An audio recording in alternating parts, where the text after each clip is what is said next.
बापूजी का भी नाम लिया है। मीडिया ट्रायल राजनीति से प्रभावित केस अपनी नेचुरलिटी को खो देते हैं और यही परम पूज्य संत आशाराम बापूजी के साथ हुआ। कुछ एक चैनल थे, मैं बड़ी जिम्मेदारी के साथ आपके साथ कहना चाहता हूँ, उस समय कुछ लोगों ने इतनी अधिक उनके लिए ऐसा दुष्प्रचार किया, कुप्रचार किया और वो चैनल विदेशों से संचालित हुआ करते थे, उनकी फंडिंग विदेशों से हुआ करती थी। इसलिए परम पूज्य संत आशाराम बापू के खिलाफ ऐसी मुहिम बनाई गई, ऐसा मीडिया ट्रायल किया गया, जिसकी वजह से उनके साथ अभी तक न्याय नहीं हो पाया। जब भी किसी केस में मीडिया ट्रायल होता है तो उस केस की नेचुरलिटी खत्म हो जाती है।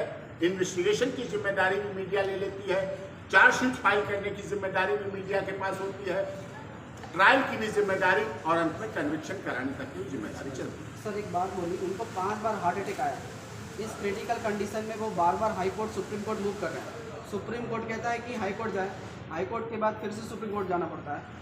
5 बार हार्ट अटैक आने पर इतना क्रिटिकल कंडीशन एम्स लिख के देता है, उसके बाद भी उनको ट्रीटमेंट के कोई अपॉर्चुनिटी नहीं मिलती। इसके लिए क्या बोलेंगे? मानवाधिकार को लेकर क्या उनका? मानवाधिकारों का उनका हनन हो रहा है और मानवाधिकारों से वो अपने किसी परिवार के लिए नहीं है, वो भक्ति में है, आस्था में है, श्रद्धा में है, तो अपने करोड़ों साधक हैं जो पूरी दुनिया में फैले हुए उनके फॉलोअर्स हैं, जिन्होंने उनके अंदर भक्ति की शक्ति को देखा है।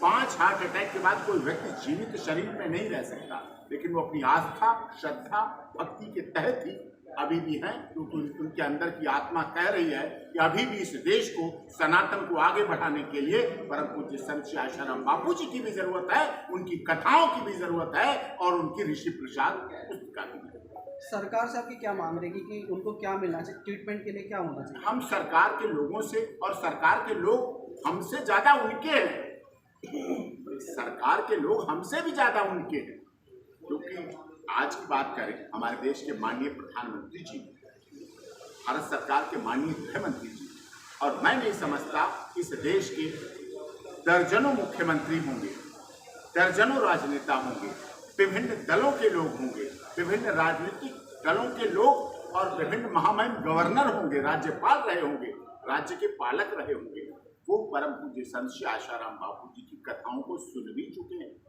बोल भी चुके हैं। अटल बिहारी वाजपेयी जी बहुत बड़े हमारे देश के नेता रहे, प्रखर वक्ता रहे, और भारतीय जनता पार्टी जो वर्तमान में केंद्र में सरकार है हमारी, उस सरकार के स्थापना करने वाले रहे और कहे 2 से 200, और आज हम तीसरी बार 400 के पार का नारा दे पा रहे हैं, और 400 के पार नारा हम कर भी लेंगे, पार भी कर लेंगे।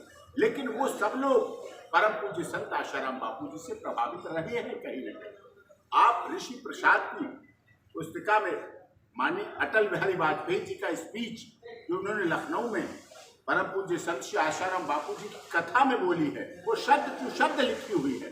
उन्होंने कहा कि मैं यहाँ भाषण देने नहीं आया, मैं कथा सुनने आया। आप खुद को देखिए और पढ़िए। इसलिए हम भारत सरकार से अनुरोध करते हैं, विनम्र निवेदन करते हैं, भारत और विदेशों में परम पूज्य संत श्री आशाराम बापू जी के फैले करोड़ों फॉलोअर्स की वजह से, साधकों की वजह से, जो निराश हैं, जो उदास हैं, जो निराशा का जीवन जी रहे हैं, उनके परिवार में 22 जनवरी को हमने दिए जलाए, लेकिन आज उनके परिवारों में कहीं ना कहीं कुछ दिए नहीं जल पाए।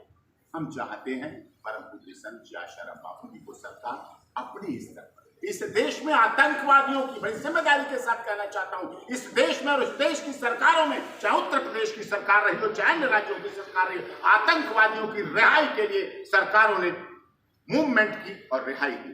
मध्य प्रदेश के चंबल के डकैतों को मुख्य धारा में लाने के लिए उनके लिए लोगों ने कार्रवाई की और उनको मुख्य धारा में लाया गया, सांसद बनाया गया, पार्टी से चुनाव लड़ाए गए। अभी भी मणिपुर हिंसा के आरोपियों सरेंडर कराने के लिए हमारे देश के माननीय गृहमंत्री जी ने, अमित शाह जी ने अनुरोध किया और उसका असर भी रहा।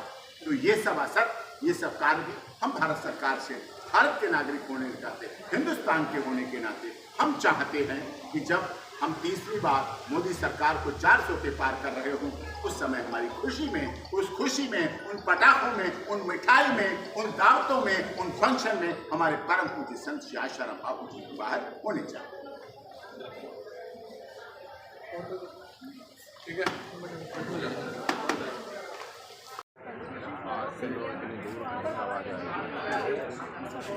जस्टिस फॉर ऑल,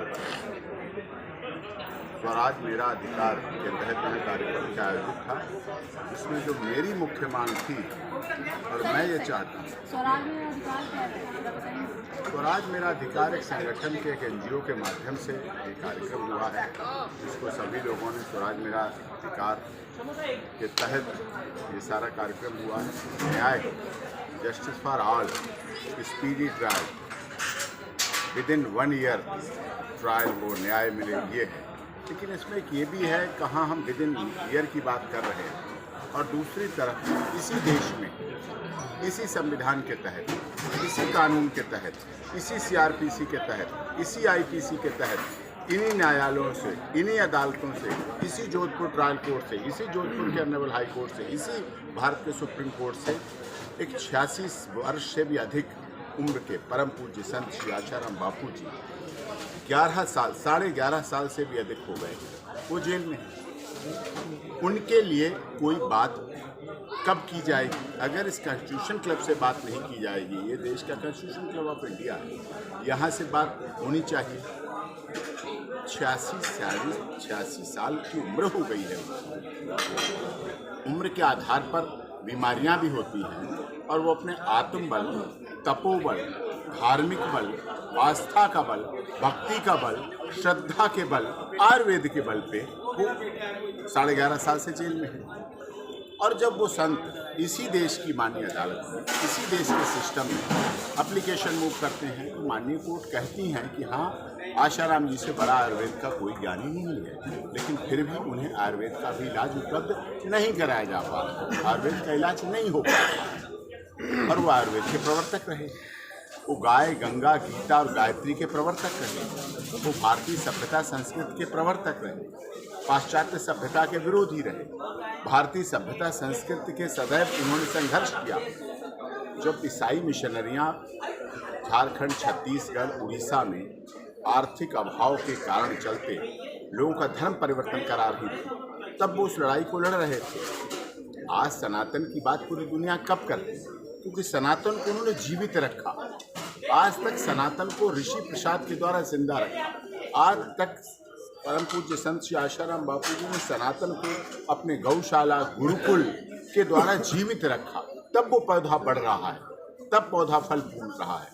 उन्होंने सदैव पाश्चात्य सभ्यता का विरोध किया। भारतीय सभ्यता के देखिए, मातृ पितृ पूजन दिवस क्यों उन्हें लागू करना पड़ा? क्योंकि 14 फरवरी को वैलेंटाइन डे के तहत, वैलेंटाइन डे के द्वारा इस देश की बहन बेटियों का इतना निरादर हो रहा था, इतना अपमान हो रहा था, इनका उतना मिसयूज हो रहा था कि जब आप 14 फरवरी के बाद मार्च, अप्रैल और मई में जाते थे तो गायों के डॉक्टर से पूछना, गायों के डॉक्टर से रिकॉर्ड लेना, क्या हाल होते थे हमारी बहन बेटियों के। उन्होंने उसको बदल के मातृपुत्र पूजन दिवस के माध्यम से उसको आगे बढ़ाने का, बच्चे माता पिता के साथ रहें, संस्कारी बने।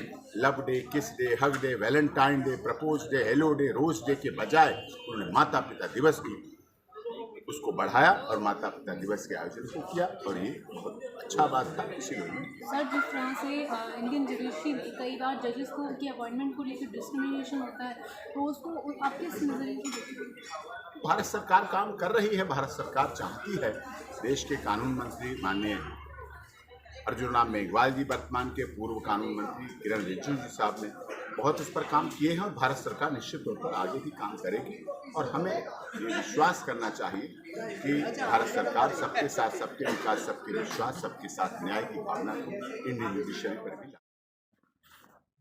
ऐसी ही तमाम अपडेट्स पाने के लिए हमारे चैनल प्रकाश न्यूज़ को लाइक, सब्सक्राइब तथा शेयर करना ना भूलें। धन्यवाद।